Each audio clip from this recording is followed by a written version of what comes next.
and some of the comments that we received were very positive. They said the meeting was well presented, the breakout groups worked well, given a feeling of full involvement. Another person commented that the breakout group was well run and allowed feedback.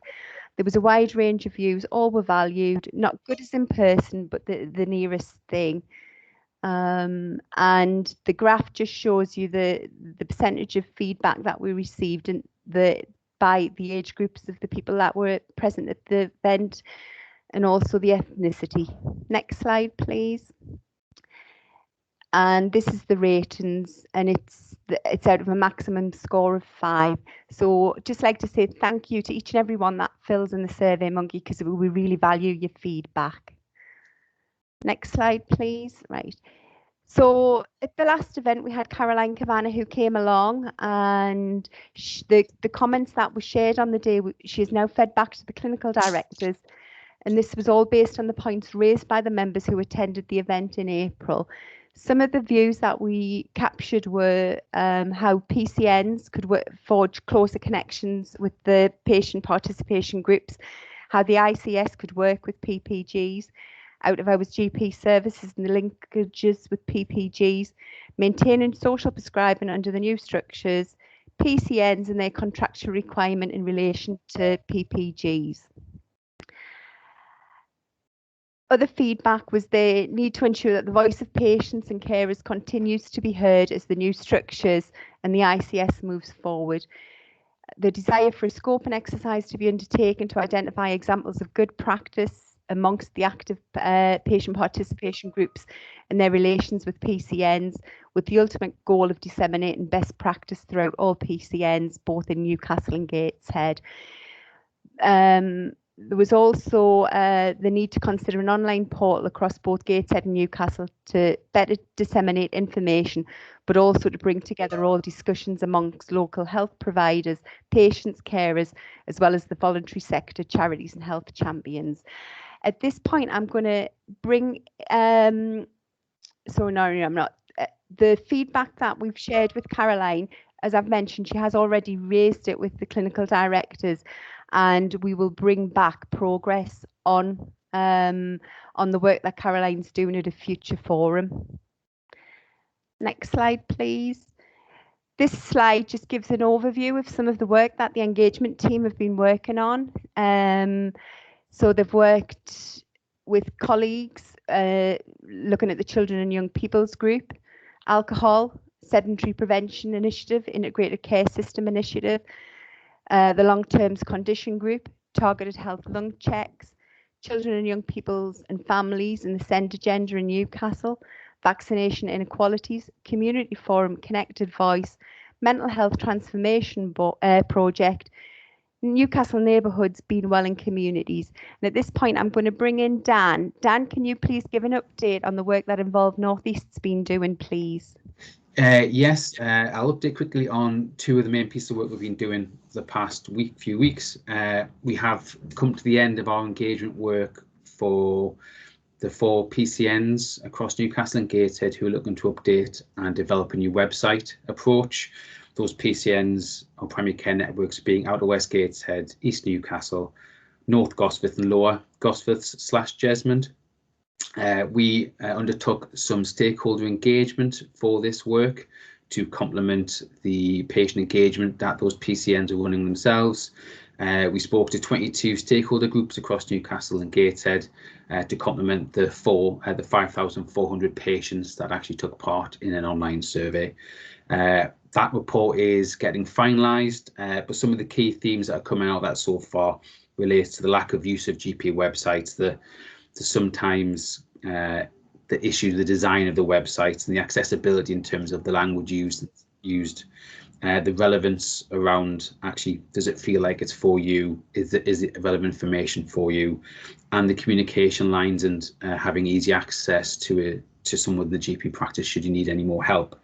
In addition to that, and coming on from or leading on from the last meeting that we had here, we took to the steering group one of the suggestions around a mapping document for PPGs, and Involve North East are looking to develop that work and take that forward. And we've spoke to Caroline Kavanagh who presented last week about that, and she's going to be helping us and supporting that as we look to engage with the PCNs to look at how they work or can map out their PPGs. That's great. Thanks, Dan, and thanks, Kate. We've also noted your comment in the chat box. So that brings us on to our presentation today, and I'd like to introduce Julia. Julia. Good morning, everybody. Thank you, Kirsty. Morning, Julia. How are you doing for a Monday? Very well, thank you. So I'll hand this over to you, Julia. Thank you very much. So first of all, I'd like to say thank you for the opportunity to come along and say hello today. This is the first meeting I've attended since I took up this new role. So members may be aware that Chris Piercy retired and I was appointed to the role. Having said that, I've met a number of people before in previous incarnations, and I was just reflecting, you know, you have the thoughts in the shower when you're thinking about things.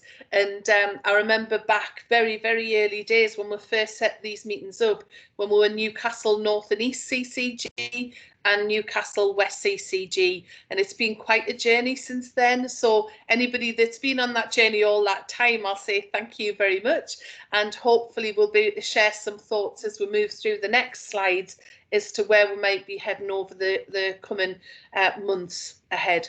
Next slide, please. Thank you. So just reflecting back, we had the long-term plan, which was 2 years ago, and there were some significant commitments made in that plan, some of which you'll recognise, some of which we might think that we've lost the way on a little bit. But we've just captured some of those items on this slide. So online digital GPs consultations. Again, who would have thought the last year that we've had, wow, the acceleration for this initiative's been amazing. And I think some of us might have been quite frustrated that we hadn't seen the progress we would have hoped for. But I think because of COVID, we've absolutely seen that. And I think the question now is how we cement some of those changes in, some of which we'd like to keep, some might not have been as good as we'd hoped. And it's how we pick up those lessons learned from that. Second item was practices were funded to work together to extend the range of local services. So this is where our primary care networks, and I think there was a comment in the chat box just clarifying what we mean when we talk about PCNs. And to me, the whole point of the PCN is that we bring services together in a truly integrated way, which is the next point. And the thing is, we need to get rid of badges, because most of us don't just wear one badge. So you don't wear a mental health badge, a children's badge, an LD badge. We all wear different badges within our families and communities. And that's why the integration message is really so important, that we get that right and we'll avoid some of the duplication that all of us have experienced at one time or another. The fourth point is the community health teams to provide fast support to people in their own homes. How often is it that we wait for a crisis to happen and we'll respond really well as a health community? But actually, a lot of what we do, we could have predicted. And if we'd actually been more proactive to get a response in there when people are at home and can pull on the services they need, we wouldn't then need that crisis response.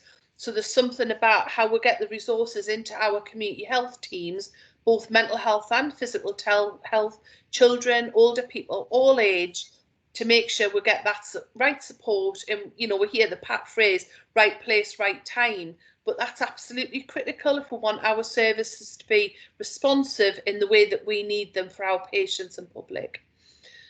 The next topic on social prescribing, we've done a lot of work. Colleagues will be aware of the Ways to Wellness programme in Newcastle. We've got Egbert's House in Gateshead and a whole range of initiatives aligned to that. And that links in with the personal health budget initiative that I've been closely involved in for patients who have continuing health care, Section 117, children's continuing care. We try really hard to get that personal health budget out there, and we've done quite a bit of work, but if I'm honest, we've got a huge way still to go with that under that personalisation umbrella. So I guess 2 years on, I would say we've done quite a bit, but really a lot more to do. And then the final point's probably one of the most critical for us today. the partnerships that we have with our patient groups, community and voluntary sector, how do we really think about that? What have we done so far 2 years down the line? And what are we going to do really to get things moving on to the next phase? Next slide, please.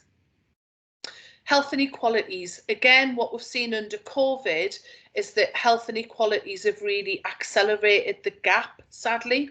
So some of the things we already knew about, but actually many of them we need to now regroup and think how we're going to address this.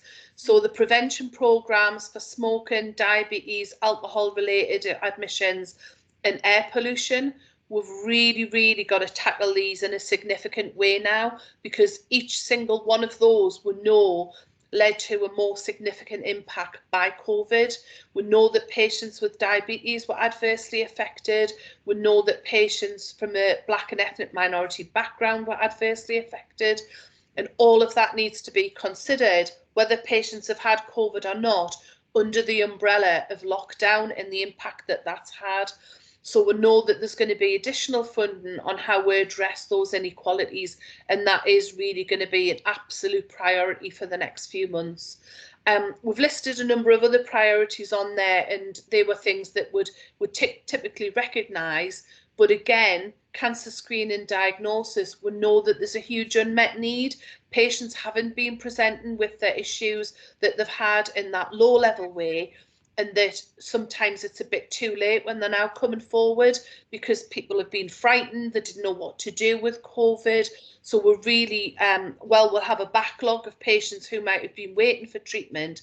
We know that there's a hidden agenda with these patients who haven't been presenting. And how do we know that? Because, you know, they're going to be presenting much later, and sadly, the cancer diagnosis hasn't been timely enough. So again, that's going to be a priority.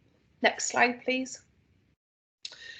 So what's happening with the ICS? ICS means an integrated care system, and the term's been used over the past probably 18 months to 2 years, and it replaced the previous term, which was an STP, which was a Sustainability Transformation Partnership. And again, a lot of these phrases, you have to make them meaningful to understand what we're trying to achieve. So typically in the NHS, you know, we're all well used to being reorganised. And again, when I was reflecting this morning, next year I'll have been working, my first shift on a hospital ward will be 40 years ago next year. So 40 years is a long time and seen a lot of changes, sadly. So we're well used to change, things being reorganised, things being moved around.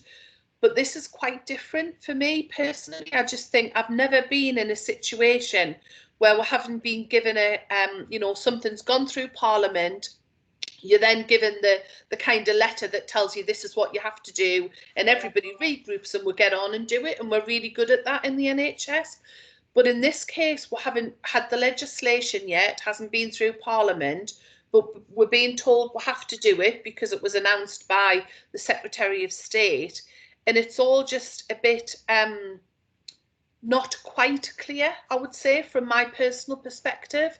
So we've been told that we need to work in shadow form, but as the slide says, we're waiting for government and Parliament to create the legal framework and remove the barriers to integrated care. So until we've been through that legislation, we think we know what it'll look like, but we're not exactly sure how it'll work. The white paper that government produced said that there'll be one CCG per ICS area. So the ICS should ideally be coterminous with what was the CCG, which should be coterminous with the local authority as place it's called. But in our case, our ICS is North Cumbria and the North East, which is absolutely huge. So how do we balance that off, and how do we make that make any sense? Next slide, please. So the move to the place-based structures, so place-based work, and as I say, coterminous with the local authority, we should get greater integration, a better experience for our patients and public, and yet we haven't really got the transition process worked out as to how that'll happen. And obviously with any transition, there's a risk that you take your eye off the ball because you get preoccupied with the changes and people moving around and that organisational memory that's lost. So how do we make sure that we really get that focus on place-based working, working with our local communities and micro communities, and really embed in what it is that we believe are our priorities for us. So we now have Jake and Ashma, and I'm sure patients have met, they've been on the patient forum before, but I think we'll probably need to make sure that you understand how they'll be critical to getting this embedded as we move forward. So one of the things we're now talking about is having the forum focused on that place-based discussion. So we'll be realigning these conversations into a gated conversation and a Newcastle conversation. But again, what will be critical, the reason we came together as a CCG for Newcastle Gateshead, people that can remember that far back, was because a lot of our Gateshead patients naturally flow into Newcastle for a lot of services. So we will need to make sure that we still have those robust links to get the best of both worlds, if you like. Next slide, please. Sorry, I think that's skipped one, Jake. Yeah, thank you. So in terms of the localities, the government white paper said that decisions on service provision should be made as closely as possible to those who use them. So we've always tried to commission services on the level that they're delivered. So this is where you get the difference between place-based commissioning and specialised commissioning, because a lot of the tertiary services, the bigger services that you might need to go to Newcastle for, or specialist services at Gateshead, we need to think about how that will play out as opposed to our very local services. So that would have been typically what we would have thought of as, in the old terminology would be our district general hospitals, our community services, and how we get that local alignment is really critical. So the partnership with Place will be a key part of the integration, obviously, and as I said, it's co-terminus with those local authority boundaries. So how do we really get that true integration? And again, if I think back, I was in post as a nurse consultant for integrated care probably around about the year 2000, 2002. So again, this is 20 years we've been trying to fix this and still trying to do it. So it's just worth reflecting back on our lessons learned and how we can really crack this ongoing problem. Next slide, please.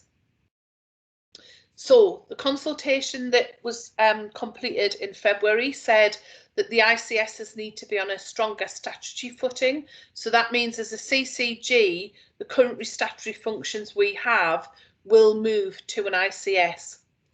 The legislation needs to have operational flexibility and shouldn't dictate place-based arrangements.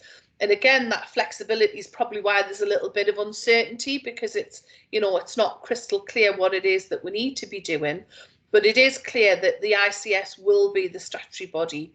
So we need to make sure that we've got those regulatory functions embedded in that ICS. And we need to think about how we get assurance, because we've also got something called the provider collaboratives, which we'll touch on. But the provider collaboratives, it's a bit like, you know, you can't mark your own homework, can you? You still need that assurance on the standards and the quality of care that are being delivered. And again, the role here of colleagues is critical to that, questioning, challenging, and putting that patient's voice at the heart of everything we do. So the long-term plan did commit to deeper partnerships with patients and local communities around personalisation, health inequalities, and separate legislation to make sure that we have that community engagement. And let's not forget we need health watching here as well, and how that will feed in. Next slide, please. So in terms of the next steps, we're still waiting for the national guidance. So although we need to be in that shadow form that I referred to earlier, we still haven't got the guidance that tells us how to do that. And the role of GPs in primary care networks. And I tend to refer to them as primary and community care networks, because you really need that broader service at that community level. The boards, when they're established, it's stated, will have broad representation, and that will include a number of partners, and NHSEI, which is NHS England and NHS Improvement, will be responsible for approving the local ICS constitution. So our NHSEI structure is at the regional level. Sorry, somebody's just asked ICS. ICS is the integrated care system. So NHSAI is our regional structure, which is North Eastern Yorkshire currently. And then our ICS is North East and North Cumbria, which again all feels very big. So the question for me is what will sit between that big ICS structure and between our local alignment with the local authorities. So for us, that would be a Gateshead structure and a Newcastle structure. How's that going to work, and the gap in between those two footprints? Next slide, please. Why will the ICS be different to CCGs? So again, the government stated a number of things, but there's still a number of questions, as I alluded to earlier. But the government believes that the ICS is the answer, and the ICS will take on the CCG functions. So if you look at me personally, I'm currently employed by the CCG. All of the CCG employment, it's stated, will move to be employed by the ICS, but will be deployed and working in very different footprints. So that's the difference between those. And the guarantee is that all of our staff, other than people like myself that are on a director role, all of our staff are almost guaranteed employment. It's not a cost-cutting exercise, and we're not looking to go through as we did in 2012, and a lot of staff lost their roles. This is very much a realignment of staff working more closely on that local footprint is the intention. Next slide, please. So we think, and we're here now, obviously in May 2021, what we think is that the ICS, as it's stated there, will be the statutory body. It'll have a new budget and will employ staff, as I say, will move to be employed in that structure. The ICS will be able to negotiate changes to services and structures without a tendering process, and that's really quite helpful, because a lot of what we wanted to do previously when we do our service improvement, a lot of it we had to go through a procurement exercise, which was often very, labour intensive. It created barriers, quite a difficult process sometimes. So freeing that up does mean that potentially we can make those changes much more swiftly for our patients and public, and that benefit that we want to see. And the ICS will become a reality with hopefully benefits for patients and carers in the future, is what we're looking to. Next slide, please. So thinking about that, how do we think it will benefit the patient? So up till now, budgets have meant the word silos used, so pockets of budgets. We're hoping that the broader benefits of a particular care route will be more appropriate. And you'll be aware under COVID, we lost what was called PBR, payment by results, which was where every time somebody went to the hospital or had a contact, that generated a payment. So there was a huge industry in coding those contacts, make sure the payment followed.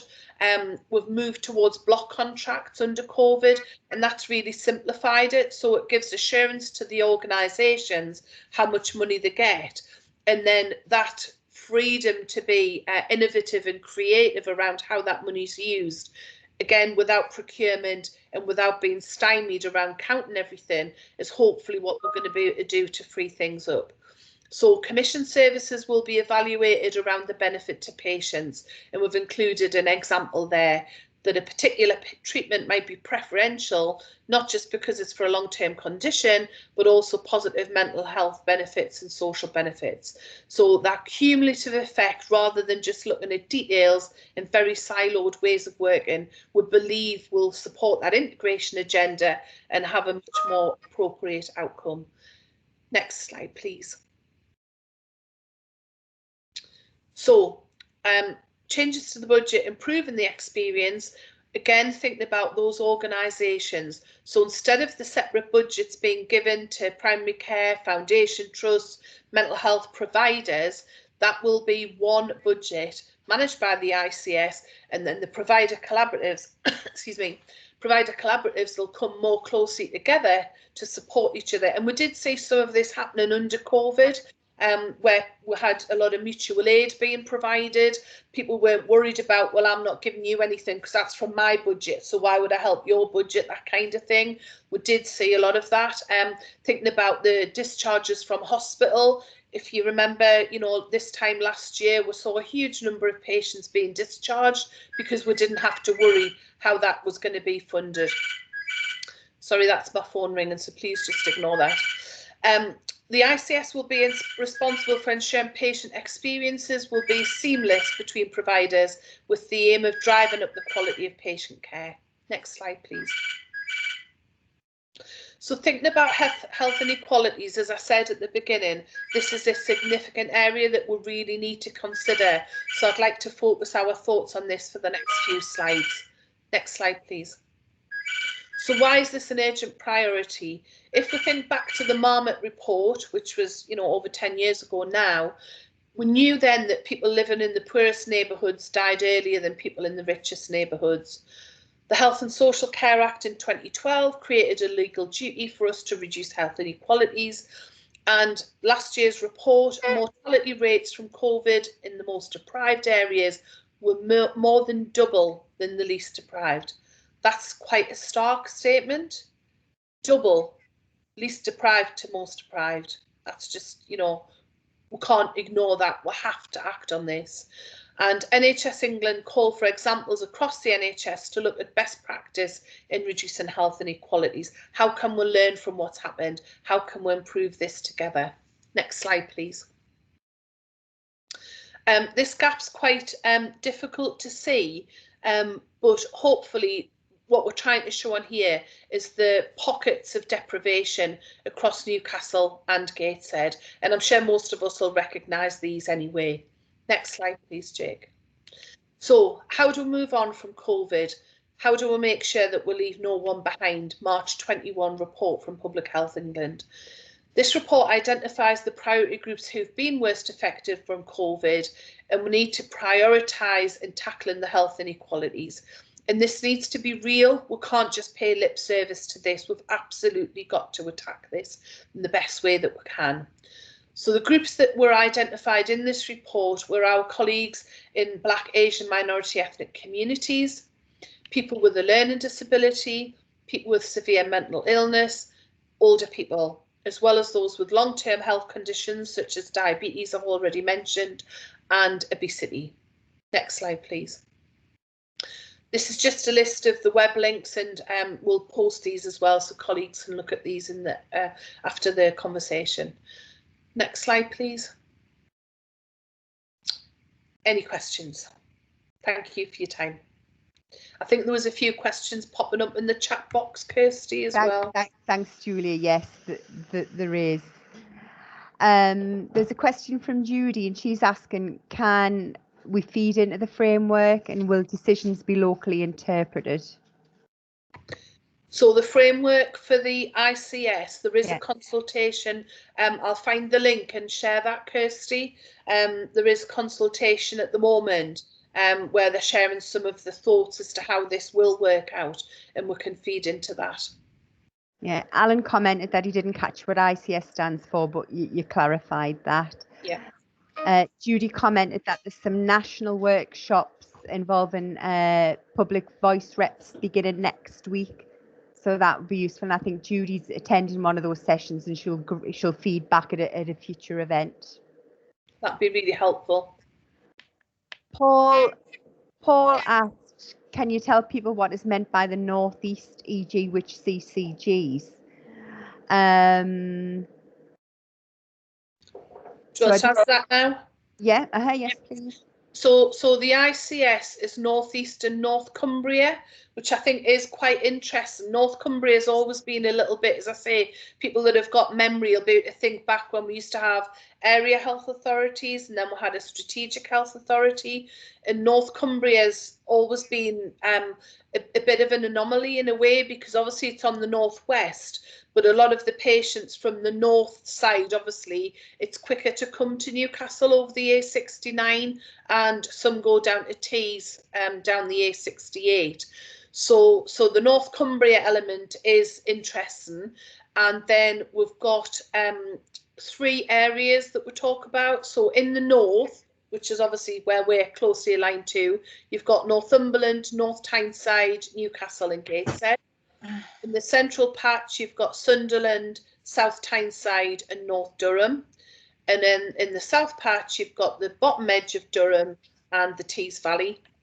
So obviously that's Middlesbrough, Stockton, Hartlepool, etc.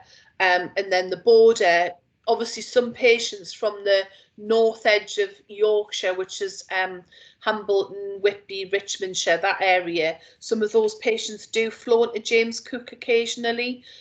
But that's obviously the Yorkshire region as opposed to us in the northeast. And then the Yorkshire side has 3 ICSs. And I apologise, my geography is not good enough to tell you all of those. But what we'll do is we'll get a map and we can share that, and that'll make it clearer rather than me just talking about it. That's great, Julia. Thank you. Siobhan has commented, just for information, the Regional Local Health Watch are in ongoing discussions regarding the ICS, and she will update on the progress of these.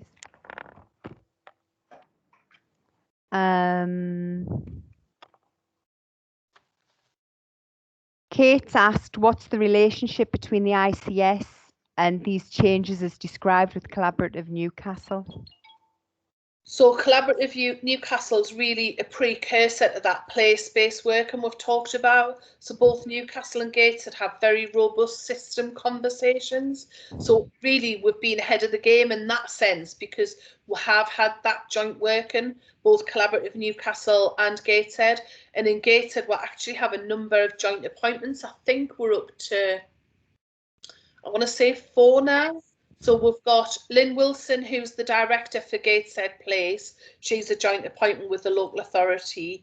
And then 3 of her senior team are also joint appointments. So again, cementing in that collaborative approach, really. And I think we'll probably see more of that as things proceed. And both areas do have a memorandum of understanding that's been agreed by all the partners, which again is a really significant step forward. So you would hope that whatever comes out, what we've done in Newcastle and Gateshead is a precursor for that, as I say. That's great, thank you. There's no more questions in the chat box. Does anybody else have any questions? We have a hand up. Hi. It's Paul, sorry. Hi, Paul. Hi, Paul. How are you doing? It's fine. How are you doing, Julie? Yeah. I'm just checking actually, is inequalities also going to cover geographical areas of inequality? Because that's what used to happen in the past, not just kind of, because that was a good way to pick things up because of the areas involved. I think it's linked to the areas of deprivation, as we said, Paul, on that little map. Yeah. So, and I think, again, those of us that can remember the metro diagram, so it showed for each stop how many life years were lost. So again, it's building on things that we already know, those areas of deprivation, as you've said, Paul, but they're overlaid, aren't they? So you've got deprived areas, you've got pockets in those micro communities of community groups. So it's that multi-layering, but you're absolutely right. We can't afford to lose that message of the metro stops. Cheers. Thanks, Paul. Does anybody else have any other questions? Can't see any hands raised. Right, we're slightly ahead of time, so Judy has a hand up. Hi, Judy. Hi, Kirsty, I don't know if we're getting to this later with Julia, but I was wondering if in this memorandum, this agreement, is there a place for public engagement to act as one of the checks and one of the critical friends to ensure that the priorities and the practices are actually in the patient and public interest? In other words, where is patient voice going to sit in terms of not just suggestions and feedback, but also in terms of maintaining quality? So I think that's a really interesting question, Judy. And as I said, some of this we're just guessing at the minute without the legislation. But, you know, from your perspective, I would absolutely agree with the point you've made about that patient public steering what it is that we do. influencing those priorities rather than being an add-on, it feels like sometimes. And I think the other point I would completely agree with is, you know, thinking about whose outcome it is. So I'm just, yeah, accent's really interesting because that's triggered off in my mind. I was really fortunate to do a visit many years ago to Virginia Mason in Seattle. And one of the projects we did there was on cancer patients. And from a medical perspective, what was deemed to be a good outcome was when the patient had their treatment, and that was the outcome they measured. And actually, when I talked to patients, what was important to them was time. When they were given that diagnosis, they wanted time with their family, time to do what was important to them. And the biggest frustration was the time it took them to park their car and get to where they needed to get to have their treatment 3 times a week. So the outcome for that piece of work was actually to put in valet parking, which you'd be well used to in the States. But that was the critical thing. So that to me was the lesson that I learned then, was it's not necessarily the thing from a medical perspective, but we'll have to ask patients what's important to them right at the very beginning and bring everything together, but look through that different lens to get the right outcome that the patients are looking for. So I do think there's something about that influence, and the colleague that referred to Health Watch being in that meeting to influence, that's absolutely critical, because as I say, we've still got that chance to influence what comes out in the legislation that hasn't gone through Parliament yet. So I completely agree with the points that you've made, Judy. Thank you. Thanks, Julia. We've got a question from David. He's commented, what described here at present looks like a huge mess. How do we avoid fraud and a lack of control in awarding future contracts? What about underfunded local authorities? Will new money be forthcoming to support local authorities' work under the new system, whatever they may eventually turn out to be once legislation is completed? So that was quite a long question. So I think there's something about procurement and keeping everybody safe. And I think the second point I would make kind of links to what Judy said as well in her earlier point, that there's something about, from a quality perspective, what kind of quality we're talking about. So my interpretation is that the provider collaboratives will come together and look at quality improvement. But the question I think that's just asked is, how do we get assurance? So where does quality assurance fit? Where does the probity, I think, is the question, that, you know, it's not just the providers kind of looking after themselves, I think is what I'm hearing. And how do we make sure that the money gets to the front line where we need it and isn't continually top sliced for different things?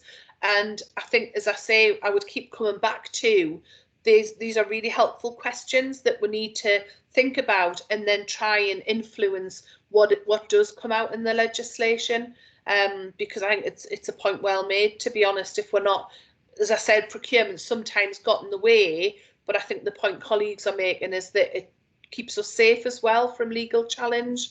So I think it's a really interesting question that I don't have all the answers to, but certainly happy to feed those in.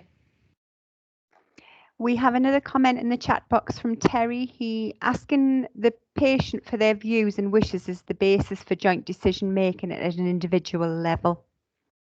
Yeah, that joint decision making is critical. And again, under personalisation, for a long time, we've done shared decision making in a lot of our patient pathways.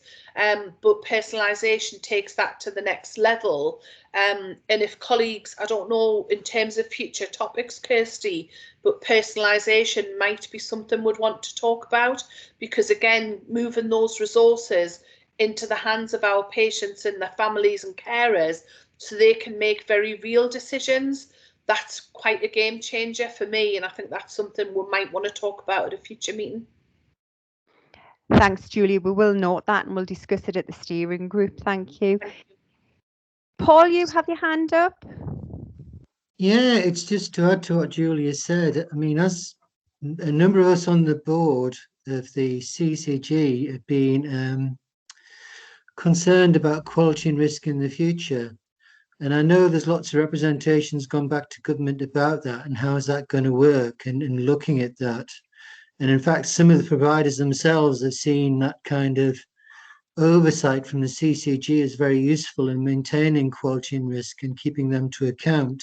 So that has been taken up higher back to government again to get some answers about. That's great. Thanks. Judy, you have your hand up. Is it a hand from before? It is. Great. Thanks. I'm just going to check the chat box to make sure we've got no further questions. Does anybody else have any further questions for Julia at this point? Oh. What I propose we do, because we're running ahead of schedule, what we'll do is we'll break off now for our break.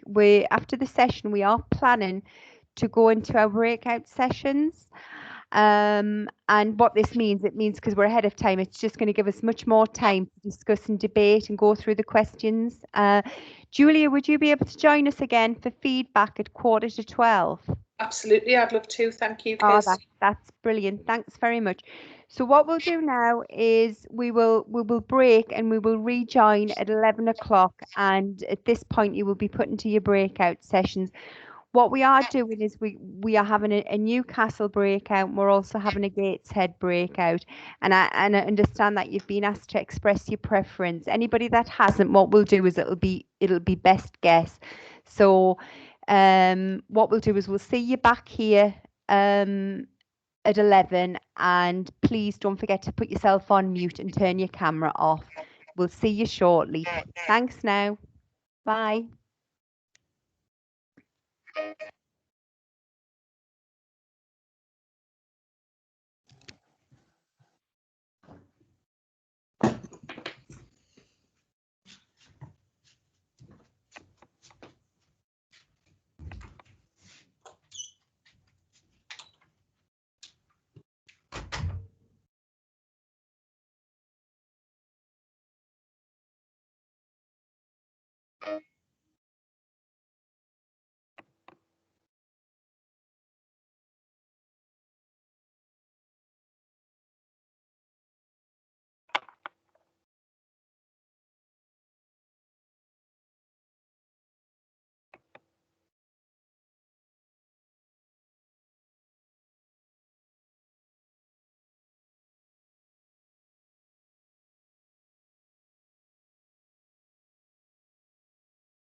Shoot.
Dan, can you hear me?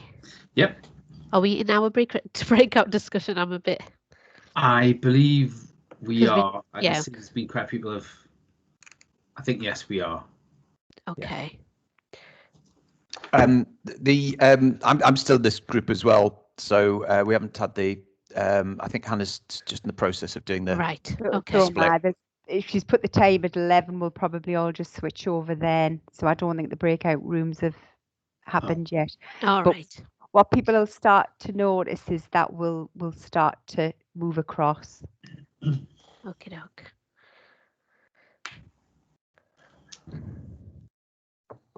Fingers crossed. I'm just checking in with her now.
Right, guys, we've had the message saying the breakout session started, so we're going to be moved.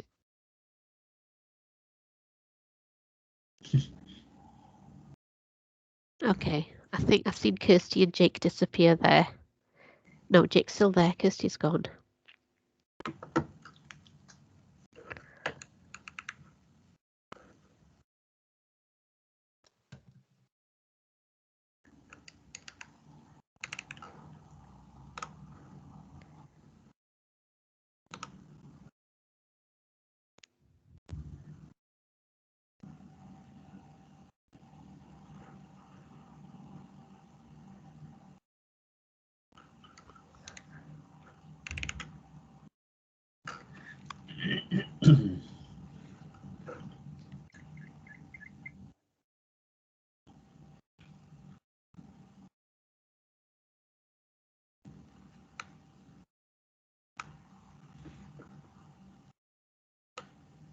Okay, the rooms have been split. That's great. Just got a message there from Hannah. Hi everyone, I'm Ashma. If you didn't already know, I'm the Patient and Public Engagement and Community Involvement Lead for Newcastle. Quite a mouthful there. Myself and Dan from Involve Northeast will facilitate this breakout discussion. I'm not sure if you've had a chance to look at the questions, but I'm hoping we'll get some fruitful discussion happening here. And we'll both make notes and feedback into the main group. So I'll just make a start. So the first question is really about the place-based structure that we're going to move ahead with. How do we ensure that our specific place group grows its membership to accurately reflect the new geographic-based structures? Does anyone have any thoughts on that? I see a hand up, but I'm sorry I can't see the name from my It's screen. Kate Bowman. Hiya. Hi, Kate. I sort of feel we need to take a step back because there is this massive assumption in that question that people understand place-based. Yeah.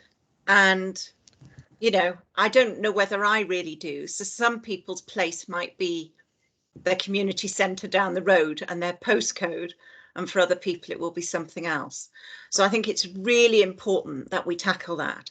I think secondly, for nearly 9 months now, we've been having marketing and press releases coming from Collaborative Newcastle, and therefore we've got to look at what that means, because, you know, Julia made that clear that that is the precursor to place-based.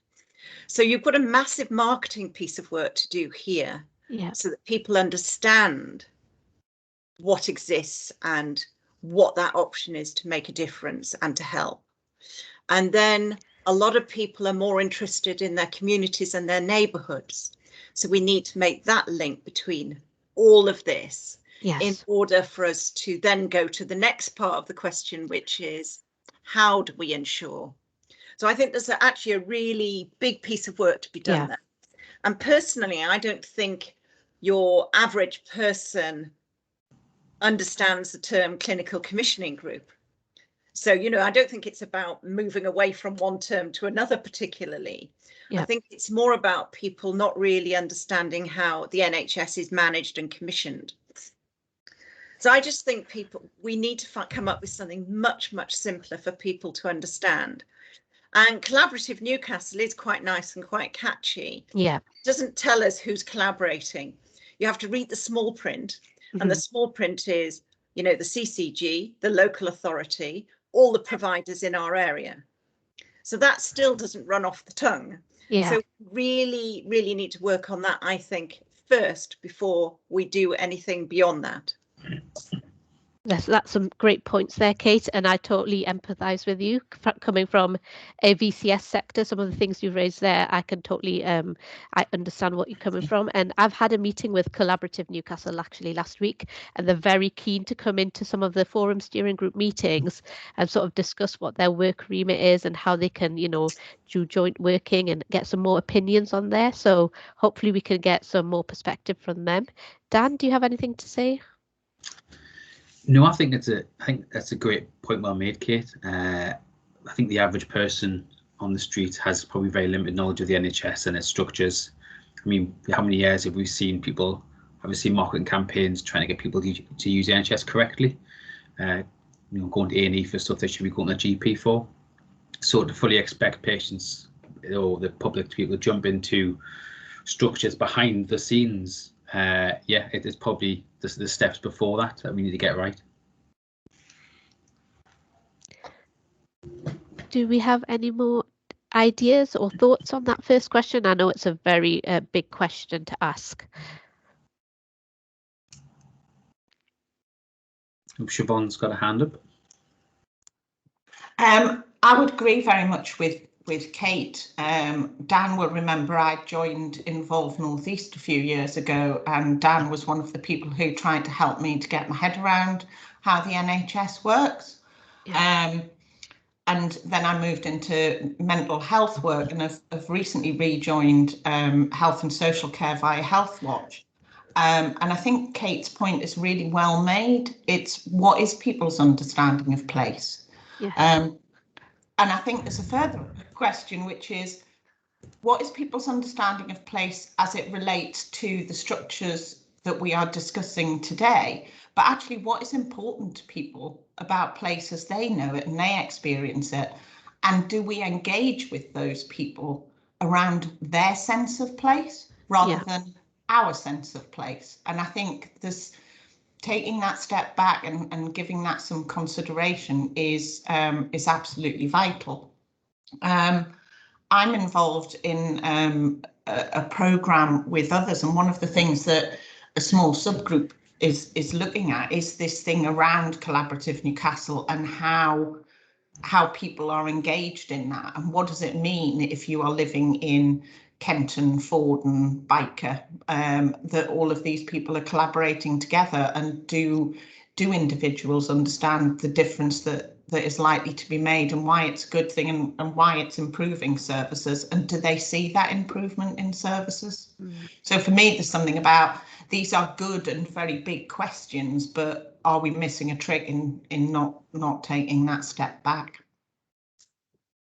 I agree, Siobhan. It is really about stripping it back, and even myself, I mean, there is a lot of jargon, there is a lot of terms that I use that I don't understand myself, and I'm still getting to grasp with it. And I think definitely for the wider community and those marginalised groups, I think we need to really, make it understandable for everyone, so they know how to participate and get their voice heard and be more involved in our services and what we commission. We've got some hands up from Judy and David. So I think, Judy, do you want to go first? Okay, I just think we're getting the cart before the horse. You're looking at things like how to ensure things deliver place-based input, but actually I was going to go with pretty much what Siobhan was going for. You guys are professionals in the health service. I'm just a patient representative. I know my practice. Yeah. I'm beginning to know my PCN. I know my hospital. That's what you need to base it on, is the things people actually know, the things that they have contact with. What's more important is how we get engagement at the level in which people are interested. They do not care about structures. They don't care about management concepts. They certainly don't care about government changes in policy. What they care about is what is delivered to them. And what is delivered to them is through their practice, through local clinics, walk-in clinics, and the hospital. I agree, Judy. I completely agree, and I think that falls nicely into one of the questions that we've come on to about how do we then engage these people and the patients, the public, to ensure it's reflective of the communities. So I think we'll get some great ideas there. Did you say there was another hand up, Dan? Yes, David, you've got your hand up. Yeah, I mean, it's sort of following on from what Judy has just said, or well, and Judy and I are one accord. The difficulty with the place is defining the place, and just sort of going on from what you were saying, Dan, about people going to A&E rather than going to their GP. I think that is going to be a challenge in itself. We know that A&E attendances have been up during the pandemic, purely and simply because getting to a GP has been quite difficult from a patient perspective. When you hear a message on your GP's answer service, when you ring up and say we're no longer having face-to-face appointments, then the expected would be, well, if that's the case, I'll find some other way of getting the health care that I need. So the challenge is going to be, I think, in this place-based discussion, is going to be getting patients who, after all, only want to get treatment for either an extant problem or a perceived problem in the most convenient way possible. And if the most convenient way possible is to go to A&E, that's where they'll go. If the most convenient place to go is the GP surgery, that's where they'll go. Question is, how are we going to get them to go back to the former system rather than the system they've come to know for the last year? Really good point there. I just noticed some comments on the chat. I don't know if you can all see that. Terry had said, understanding of place is much of an issue as defining community. We talk a lot about care in the community, but with real idea of what that community is. And then Judy said, no walk-in centres in the north or central Newcastle means people often have to use A&Es due to locality. Is that what you mean, Judy? Locality. Locale. Oh, sorry, I couldn't quite see that. Yeah. So yeah, these are really good points that we can bring to Julia when Julia comes back into our discussion. Dan, are you taking notes? Because I'm making notes as well for our feedback. Is that? I'm making notes as well, yes. Fabulous. I think Kate has her hand up also. Yes, a couple of points. I was just reflecting on what happened during COVID. As you know, from about September, possibly earlier, we found that all the decisions around COVID and the restrictions and going into tiers 3 to 4, etc., all of those became a north-east decision amongst the council leaders. But I think we all know that there were pockets where there weren't the kind of levels of COVID spread as there were perhaps in Newcastle city centre or Sunderland or whatever it might have been. And that's when everyone said, you know, well, I live in rural Northumberland and there's nothing going on around me. You know, there's like one person gone down with it and they're in a hospital in Newcastle, or, you know, they're a long way from me and it's not affecting me.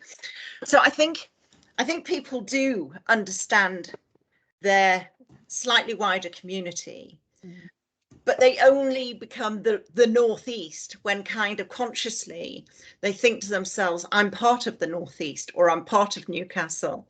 You know, I mean, I think what was really, really clear was, you know, a lot of people were going, well, I live in, you know, this part, and this part isn't as seriously affected as that part. So all I'm saying is that consciousness that we all think is there, that we're all from the Northeast or we're all in it together, I think it can crumble pretty quickly. So it's like quicksand and probably not the best way to build things. But my second more important point, I think, is that when I've worked alongside the NHS for a very, very long time, so not in this role, but in a previous role, I worked with people with neurological conditions.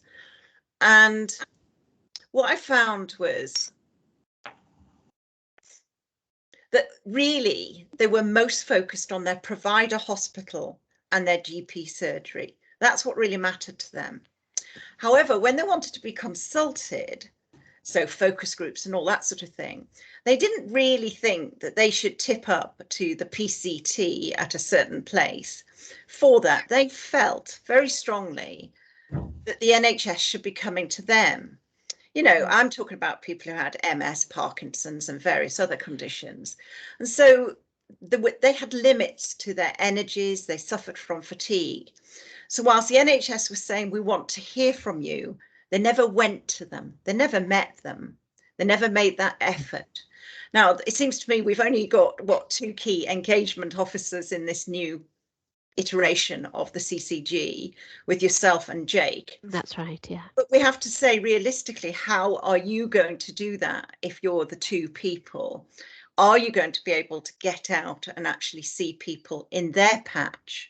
I think you'll get a much better response, both from church halls, community centres, and these different groups. I mean, Talk Connected Voice, etc. Yeah. But I just think to keep expecting people to come online, and I think there's massive online fatigue, to come to these meetings is not really, again, it's like building on quicksand. You're not going to get the people there.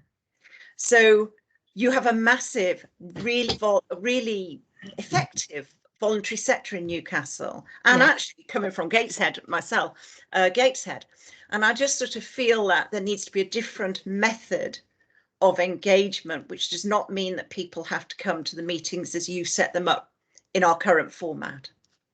I totally agree, Kate. And like I said, because I'm coming from the VCS sector from 15 years and doing a lot of community development work, I totally agree with you as in that we need to be out there outreaching. And hopefully when these COVID lockdown eases, that's what my aim is to, I've already started mapping all these community groups, faith groups, VCS organizations that have really key people that could really feed into the work that we're going to move ahead with. So I'm hoping, I know it's going to be a mammoth task, but that I can initiate that sort of new way of working where we reach out to them instead of waiting for them to come to us. So this is my proposal to Julia, and she's like, she said, you know, she's given me the go ahead, and she says, hopefully, you know, we can see some real great changes form. Let's hope so, fingers crossed. And I know Jake's really keen to do that in Gateshead as well. Dan? Some hands have come in from Siobhan and Simon. So Siobhan, do you want to go first? Yeah, first of all, I've got a question. So, and it relates to the question that is at the top of the breakout discussion.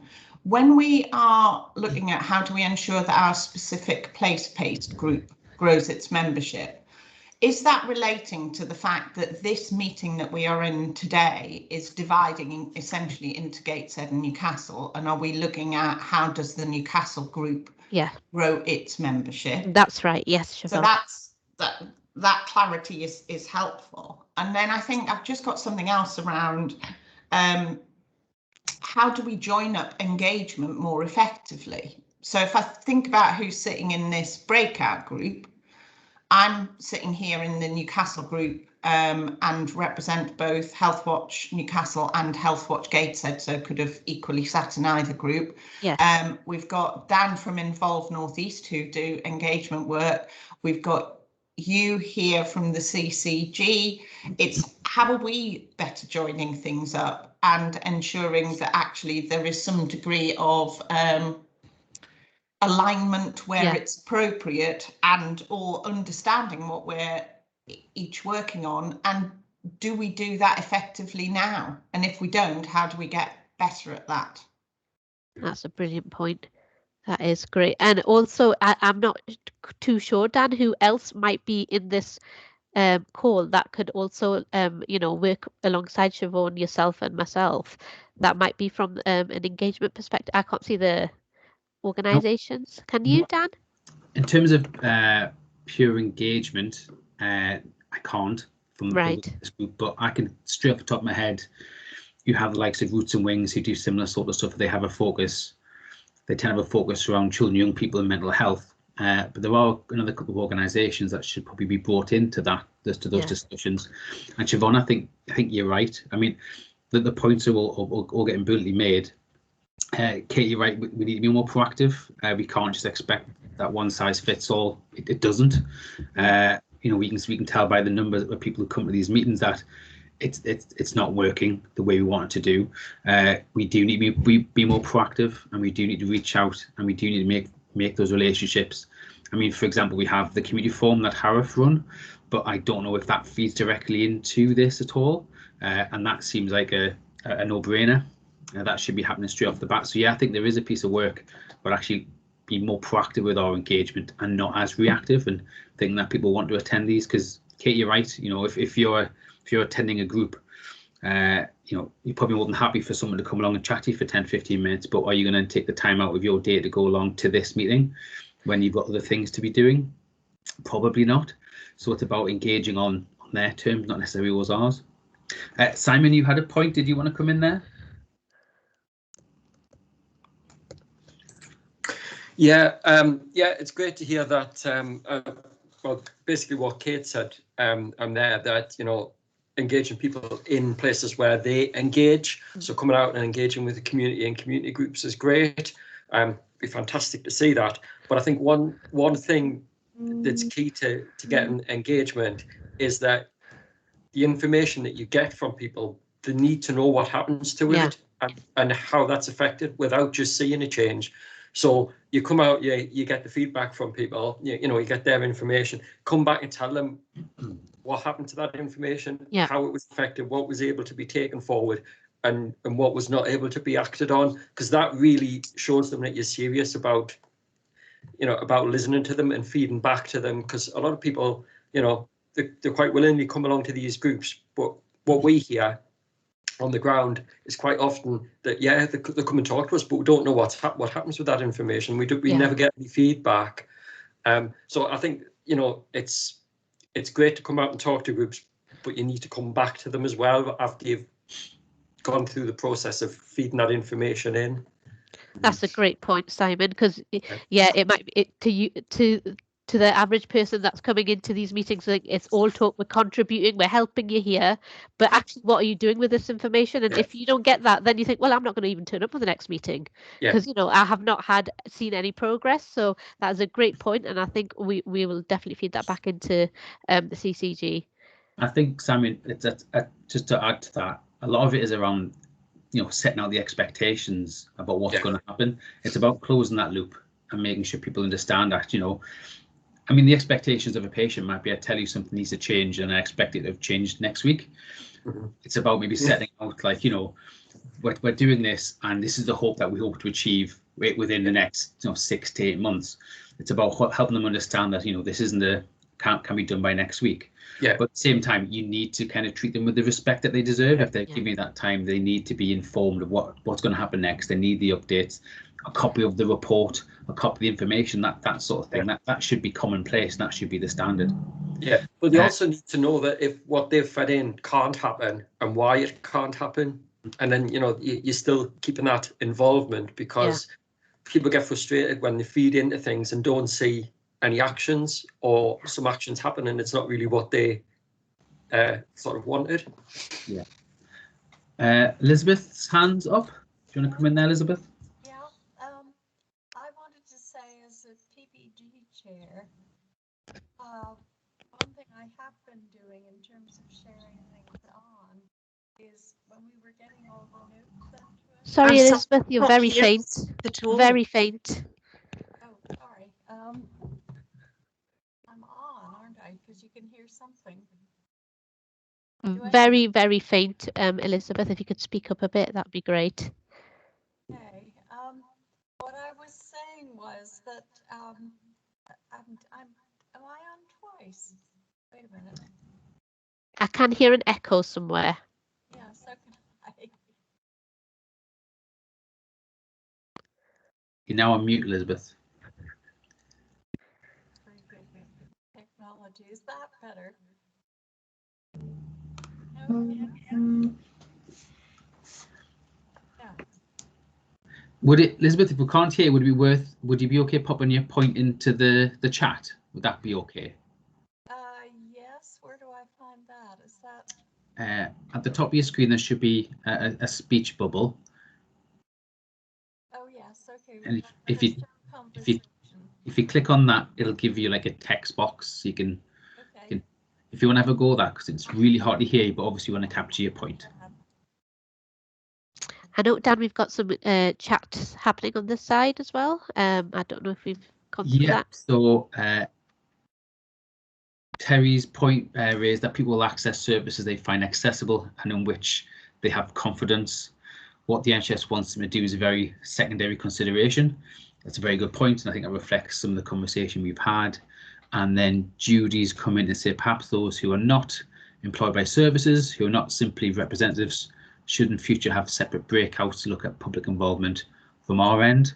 Outside the structures, these questions are a stage too advanced and detailed for us lay reps. Right. Yeah. Okay. I take that on board. Thank you, Judy. Is that a hand up from Kate and Simon, or is that from before? No, mine's the new one, actually. Okay. So I was thinking, as far as I've understood it, we still want to try and create that relationship with PPGs and the CCG. So we're partly being asked, what is the place-based opportunity there? Have I understood that correctly? That's right, yes. So I think there's two things really. I mean, because there are lots of charities and community groups that you could easily work with in different parts of Newcastle. And as I say, maybe attend a meeting and get round quite a few. But I mean, I would think that your engagement would have to be focused and limited if you were going to truly engage with a good variety. Because if you start just choosing 2 organisations in the West and 2 in the East or something, then frankly, that loses an awful lot of what else goes on. Yeah. But with the PPGs, you know, that's the patient group. That's not the voluntary organisation and community. And you really need to hear from the patients as much as, you know, voluntary sector groups have a very different perspective to an individual patient. Yeah. I just think it's so important to capture both. So there has to be a sort of strategy that gets you around the city in a sort of planned and coordinated way. And I think that's maybe where the steering group could help you a little bit in the future. That's fantastic suggestion. Yeah, I mean, Kate, I was thinking is for Newcastle, certainly, I was thinking of, you know, perhaps going along to the community groups, the faith-based groups, going to their venues and sort of introducing the work that we're doing in a very informal manner, just to say, look, this is, because I know there are people out there that want their voice heard, but don't know how to get it heard. And it's about us trying to bridge that gap and trying to get them to be more involved. So it's really going back to grassroots level and simplifying it and avoiding all these jargon perhaps that they don't understand, and just say, listen, your voice matters and we want you in these patient participation groups, and sort of give them that opportunity to take that what can I say, take that chance to see how we can then progress. So it's all about baby steps, I guess, and building up that rapport. And when you come from a professional organization like the NHS, it could be quite daunting for these groups to have a professional approach them, but it's really building that trust and that rapport in order to get them to participate. Do you agree, Kate? I do agree, but just go on Information Now and look at our places of worship article. Okay. And you'll find 120 churches listed. Gosh. Okay, so that's every faith, etc. So, realistically, you're not going to get round them all. No. So you're going to have to make some strategic decisions. Yeah. And people need to be able to see in a very visible way that you intend to get to everyone. It's not all going to be Christian, and it's not all going to be this, it's not going to be all that, but that it's going to be over a period of time. Yeah. And as I say, I think people are a little bit tired of this online business, but they're also a little bit tired of completing surveys. And you'll see that from your Survey Monkey. People are just thinking, well, I'm just saying the same thing again, aren't I? So I think it is, I honestly think it's feasible, but it's not feasible in one go. It's bite-sized chunks, small steps, as you said. But people need to see the strategy behind it. And I genuinely think that you're going to have to go either with some very closed questions or some very open ones. Yeah. But very limited, because, as far as I've understood this, there's 2 members of staff. Is that right? Myself for Newcastle and Jake for Gateshead, and another you, Newcastle. And I've got another colleague coming in much. July. Yeah, it is. It's a mammoth task for one person. I totally agree, but I do have my colleague coming in July that will also be Newcastle place based. Is Christiane coming back? Sorry. Yes, Christiane, I believe so. Yes, Christiane. Yeah, that's what I thought. So the other point I just wanted to make was that there are a lot of NHS colleagues who are out and about at meetings. So, for instance, going into residential homes, you've got the oral health care team, or you might have the nurses, or whatever it might be. And there's something about harnessing what they know, what they notice, that I suspect isn't really going on. So I've got a really good relationship with the lead for oral health in the NHS here, and she sends me stuff regularly because we've got a relationship. And it's about sort of building those, you can't go and do everything. So it's about building the relationships that might give you the feedback in a different way, perhaps not in the standardized nice way that you might want. It will be qualitative feedback rather than, strata feedback. But I just think probably you miss a lot of tricks. And then there's the PCNs and the social prescribers. I mean, they must have a wealth of information that you can learn from. Yeah. So it's not about doing it on your own, really, but it is about creating those effective partnerships. Yeah, for sure. I agree, Kate. Yes, Kate, I totally agree. I think there's, as well as patients and VCS, there's obviously lots of opportunities just for connecting the dots internally as well. Pre-COVID, there was a PPI leads meeting that was quite an informal meeting, which had Newcastle Hospitals Trust, the CCG, ourselves, Health Watch, Gateshead Foundation Trust, who would come together and have a chat to kind of connect those dots. So that hasn't happened since COVID, but I think there's opportunities to kind of start doing that. And you're right, there isn't the capacity to go out and engage with everybody. It needs to be something that's structured. Yeah. And it needs to be something that's appropriate. Some of the points that have just also come in, Judy's kind of mentioned that Kate is reiterating her point, which is great. Siobhan's come in with information. We convene a Health Watch PPG forum that could be utilised where, if helpful. And that would be really helpful, Siobhan, because as part of the steering involved North East have been asked to look at PPGs and do some mapping across Newcastle and Gateshead in relation to the PCNs, because that's the steering group felt actually before things move on, we need to understand what the landscape looks like. So we'll definitely be in touch about that. David has come forward with Collaborative Newcastle are currently silent about their key stakeholders.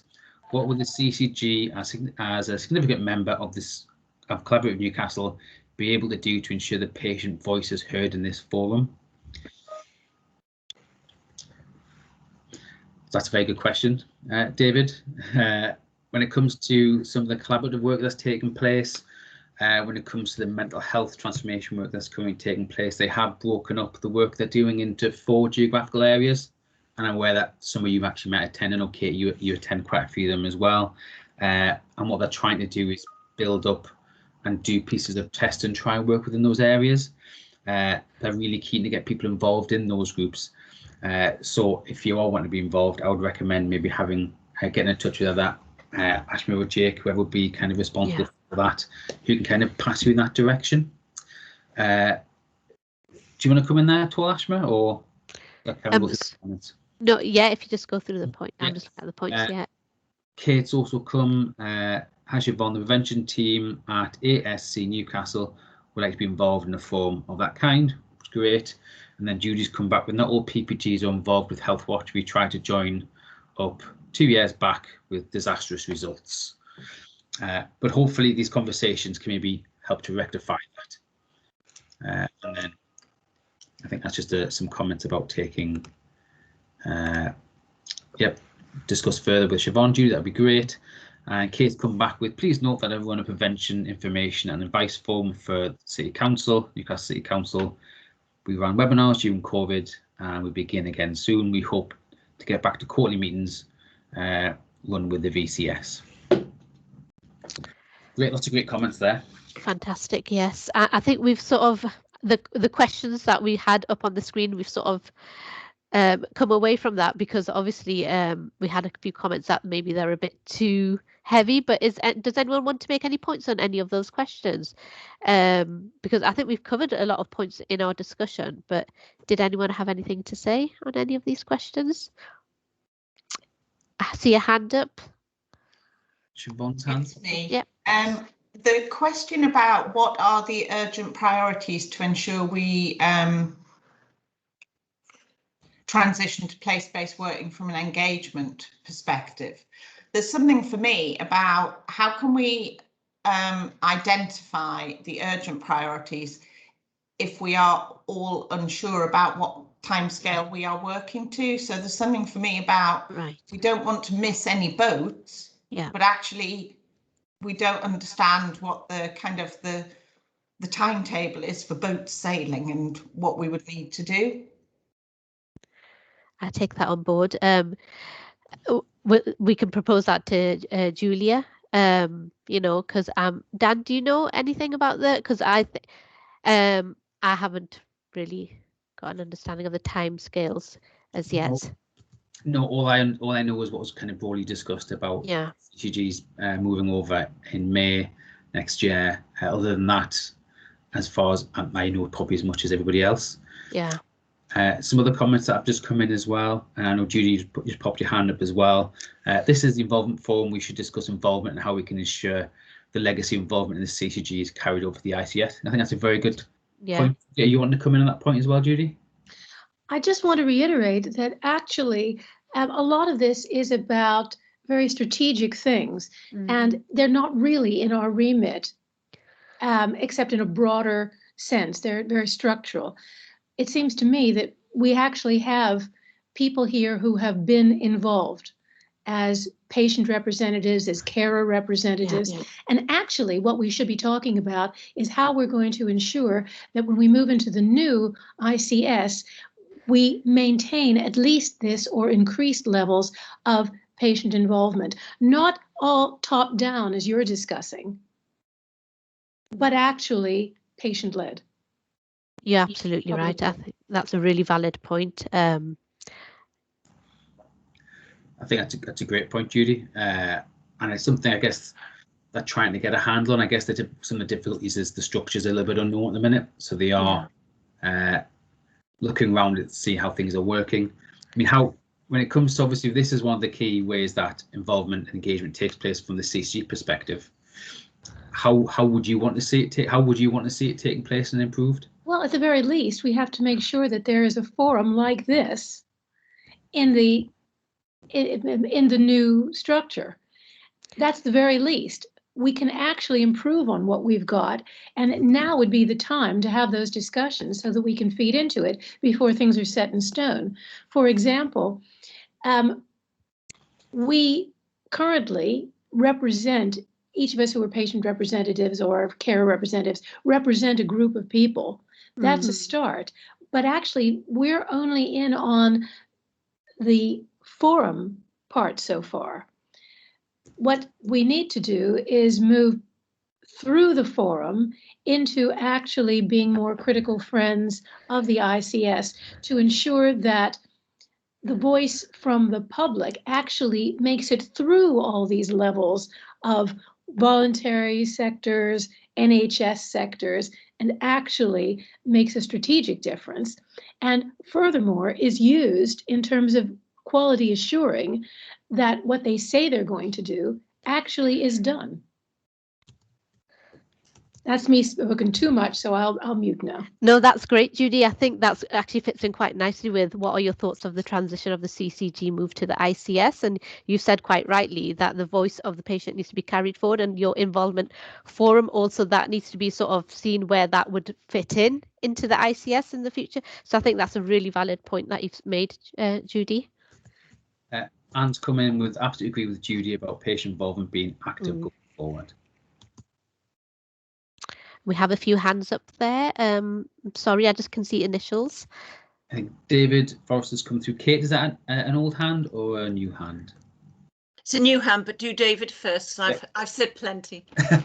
David, do you want to come in there?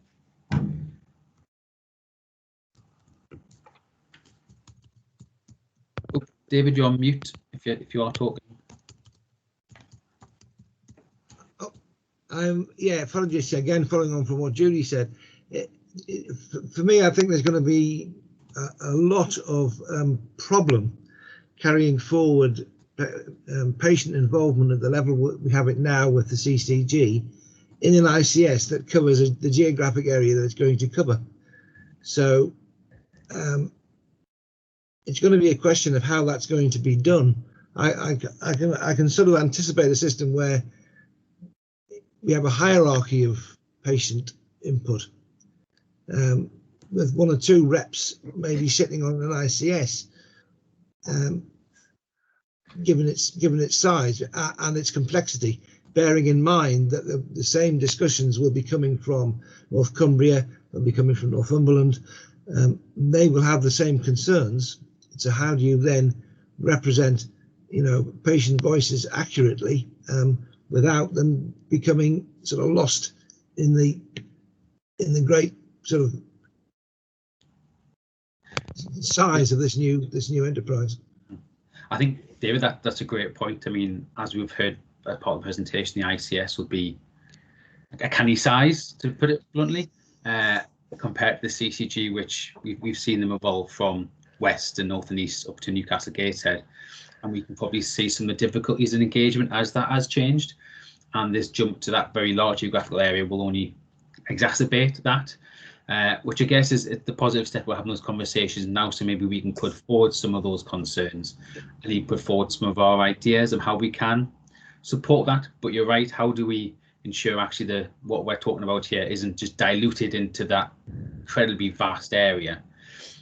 Is it more about not so much the transition to the ICS, integrated care, but also the transition to the more localized areas, so the Newcastle and the Gateshead ones, and how we want to see involvement and engagement happening with those?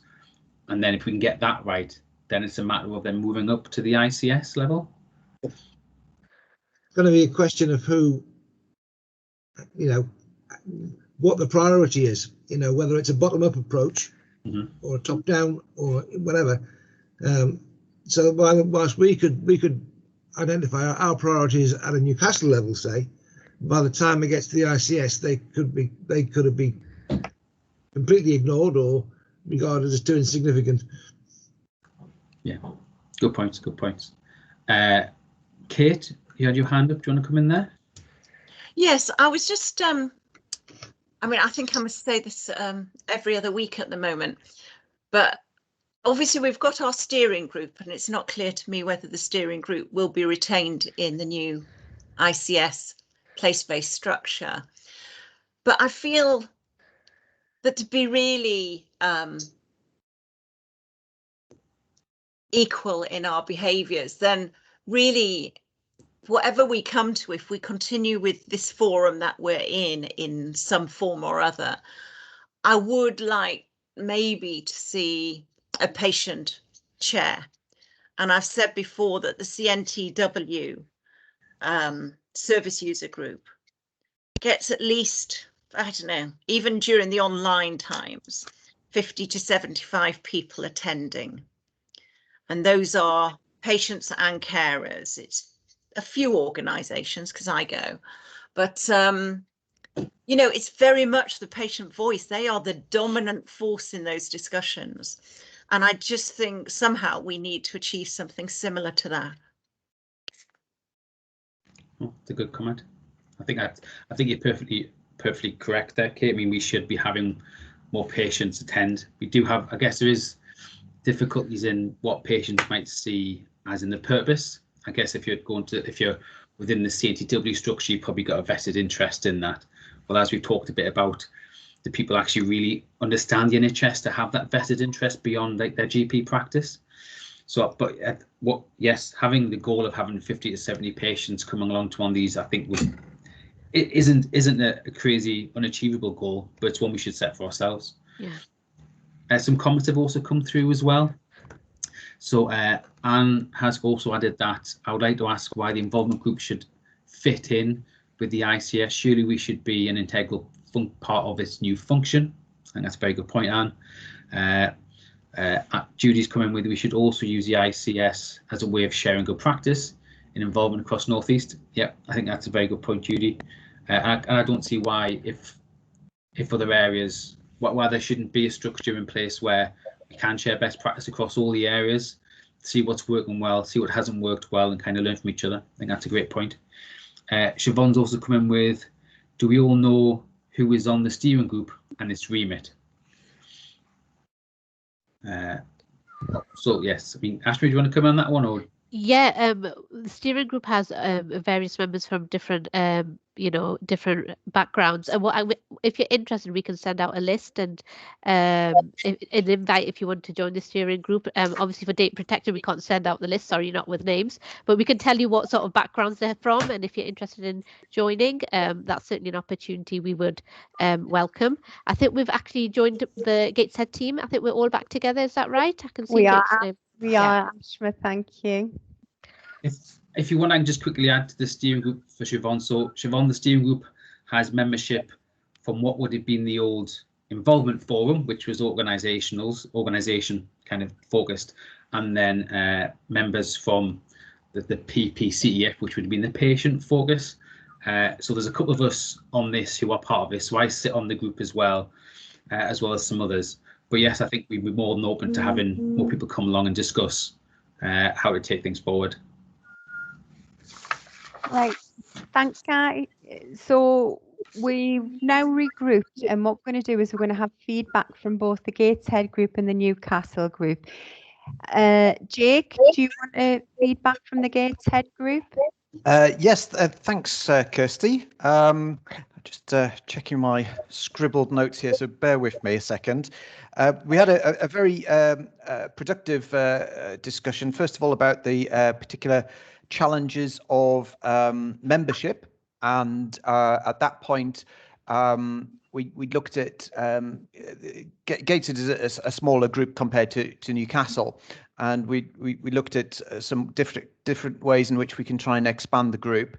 We particularly looked at some of the barriers maybe that technology poses for some members of the community in joining, and hopefully as we go back to face-to-face meetings, looking at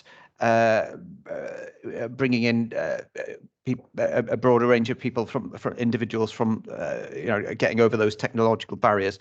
I guess the other thing that we talked about is maybe doing a little bit of work on all the other types of ways in which we can engage with the public.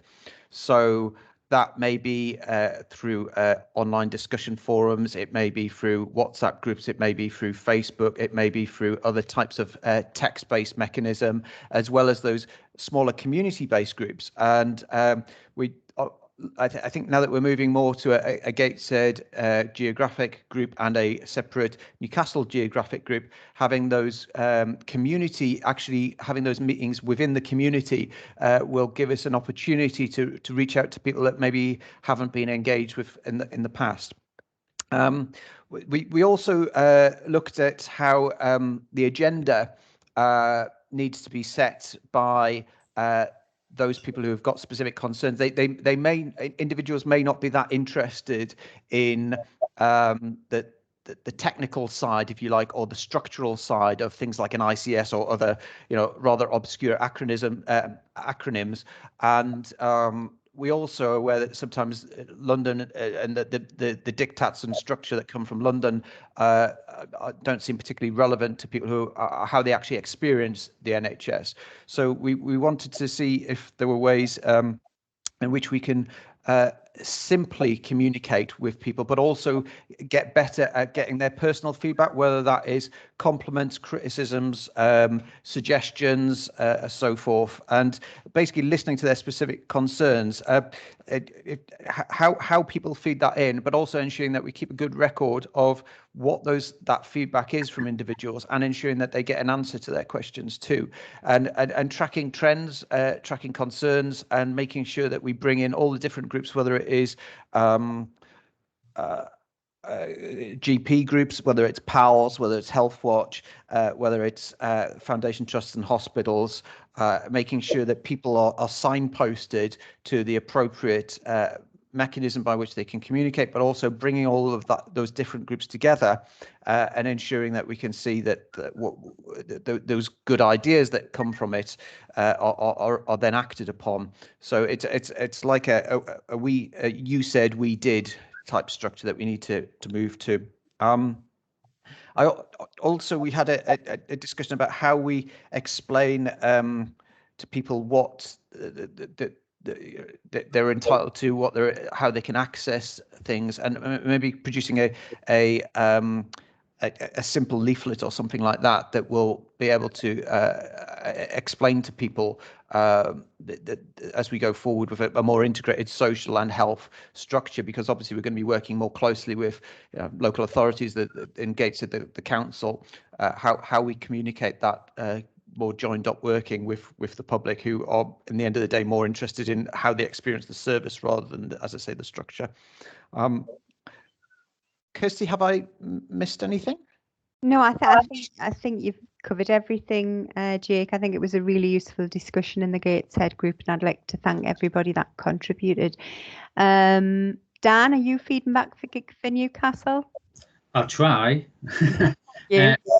So yeah, we had some really good discussions, not so much in line with the questions, but I think we probably touched on a lot of those questions as we kind of worked our way through the discussion. One of the key points that we kind of discussed was the need to kind of take a step back and do actually people understand what place-based actually means. There was quite a bit of discussion around actually for when it comes to the NHS, people don't really understand the structures. They might know what hospital they tend to go to if they receive any care and their GP practice. So we probably need to take a step back to place. I've worked through my notes here. We've thought that actually when it comes to engagement, how to improve it, we need to be proactive about how we do that. The expectation for people to come along to this group and slowly come along this group is probably a bit is probably a bit naive, and we need to be going out to organisations and out to places to speak to people in on their turf, if you like, in those groups. But we did talk a bit about actually there is a difference between engaging with a group and there is with a patient. And actually what we need to do is ensure that we've got structures that are proactive with the VCS across Newcastle, and obviously it would reflect Gateshead, as well as the patients. So we did talk a little bit about PPGs as well, and actually they should be looked at if we were trying to get the patient voice. We did talk a bit about actually one of the key points when doing that engagement is that we need to close the feedback loop so that people can actually see that they've had a meaningful impact and it's made a change. But we also talked about the need to kind of look at the expectations of when people get involved, because as we know, when you say something as a patient or someone that's maybe not aware of how that project's working, your expectation might be that something changes in the following week, but actually in the reality is it can take months to kind of go through that machine. So we need to help the people who get involved understand expectations on how long things take to happen and why maybe some things that they actually suggest can't happen. And again, one of the other key points that came through as well was what we'd expect is for an ICS to at least maintain what we're doing at the minute. So this to be at least a minimum of what they're doing, but actually what we want to see them is improve. But there was some questions around actually how will engagement work on an ICS level? Will it just be diluted into the very huge geographical area that it is? How can we maintain a voice and make sure that is fed throughout the entire system and not just disappears into that huge machine? Ashma, is there any other points you want to add into that? I think, Dan, we talked about timescales as well, didn't we? In terms of how long would it take for an action, and how are we going to, integrate that into our work, and when will we see some result of what has been, fed to us? So we were talking about that, and we're saying, is it going to be a bottoms up or a top down approach? And again, just echoing what Dan said, is to ensure that the patient voice is carried on throughout the different streams of work, making sure that they're in the centre of the work that we commission. That's great, thank you. And I think a lot of the points that's been raised both in the Gateshead group and the Newcastle group have been very similar. Julia, is Julia here? Julia? Yeah, so just going to pick up on one of those points, Kirsty, if that's all right. So I think the point is absolutely right, that we need the patient voice in every level. And I think because things seem a little bit uncertain at the minute, that's why it's quite hard to kind of pin it down. And I guess the bit that I've just been reflecting on the planning guidance that we're working on submitting at the minute, and that has a reference to a systematic approach to the patient voice being embedded. So I think one of the critical areas that we need more information on is around the provider collaboratives, because I think that's the unknown bit. I think the commissioning bit, moving to the ICS, we can see how that would work.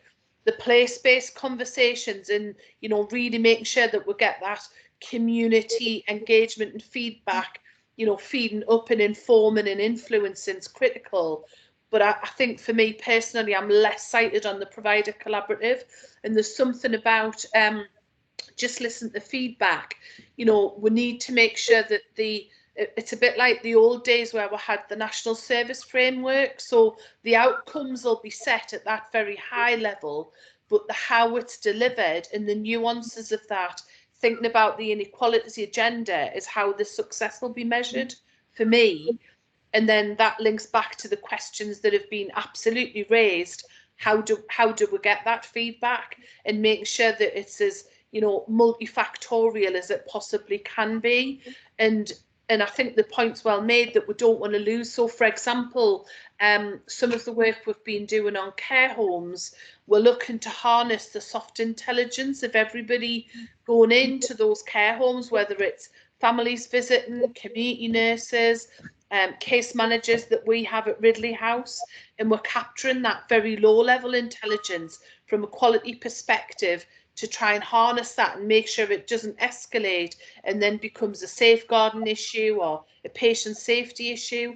So if we get that right, that's something that could then be replicated as an example. And then I think, Ashma, you made the point about the feedback because it's soul destroying, isn't it? And if you keep reporting something or flagging something and nobody seems to respond to say, yeah, we've done something about it. So they are the key points for me that we would want to see embedded. I don't know if that chimes with other people. Yeah, I mean, that was certainly what was fed back in the the Gateshead group, Julia, and from Dan and Ashma's feedback, it was the same in the Newcastle. So we're almost at the end of our session. I'm just going to quickly whiz through, see if there's any comments. Judy mentioned just at the break, would the ICS consider a role like that of the trust governor, which involves public representatives in checking on how well services work and maintains a critical friend relationship?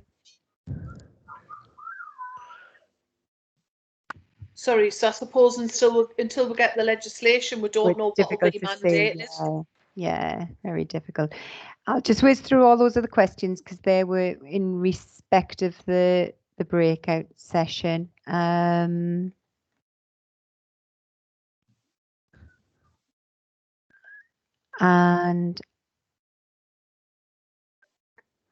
yeah, I think they're all to do with the breakout session. So I'd like to thank you for attending to present today, Julie. It's been really useful, and I'd like to thank everybody that's attended and for the contributions to the sessions today. It's been really informative, and we're obviously we'll take the discussions and we'll use that moving forward. So the date and time of the next meeting is the 7th of June, and it's the afternoon meetings. That's between 2 and 4. And what we'll do is we will confirm nearer the date what the agenda will be. And we, as we've already mentioned, we are transitioning to having 2 place-based meetings moving forward, but we'll keep you posted on that. So just to close and say thank you to everybody again. The link to the Survey Monkey has been posted in the chat box. We'll post that again now at the end of the comments, and be really grateful if you could, please take the time to complete the survey, because it really helps us to improve on how we do these forums, and be grateful if you complete it as soon as possible.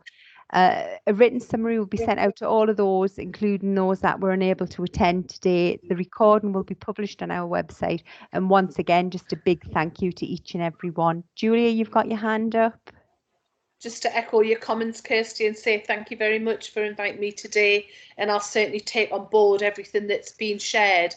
And I will commit to giving some feedback on the discussions, absolutely. So we'll look forward to having that conversation. Thank you. Thank you. Has anybody else got any other questions before we leave? Yeah, I've got my hand up. Oh, sorry, Paul. Yeah, no problem. It's just it occurred to me that what we really need is, as well, the ICS, if I've understood things correctly, is going to be probably getting all the money to buy the services and distributing that to the places. What we need is some really, and we probably need this now for the CCG governing body meetings, we need some easy read versions of what's going to the meetings, and then of the decisions that have been made and what they've been based on. And that will be especially important if the ICS takes over, as it were, doling out the money. So people can see what the justifications are, etc., as well, in a kind of more easy read version. So I think that'll become increasingly important, but perhaps something we need to start thinking of doing along with the papers. Thanks, Paul. Do you have any comment to make on that, Julia, other than? Yeah, I agree, Paul. I think the more open and transparent these decisions are, the better it is for all of us.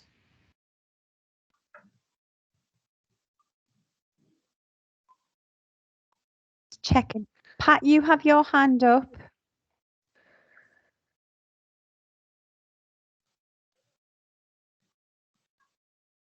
Pat? Sorry.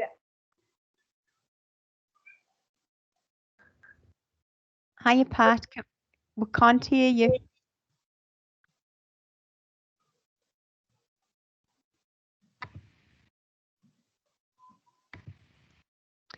I'm sorry, Pat, we can't hear you. Do you have a particular question you'd like to ask? No, can you hear me now? We can, yes. I don't know how my hand went up. Oh. It happens to the best of us, don't worry. And I think that's all the questions. There's no further hands up. So just to say thank you all again, and we'll look forward to seeing you on the 7th of June. Thanks, everybody. Thank you. Thank you. Bye. Bye. Thank you very much. Thank you. Bye. Bye.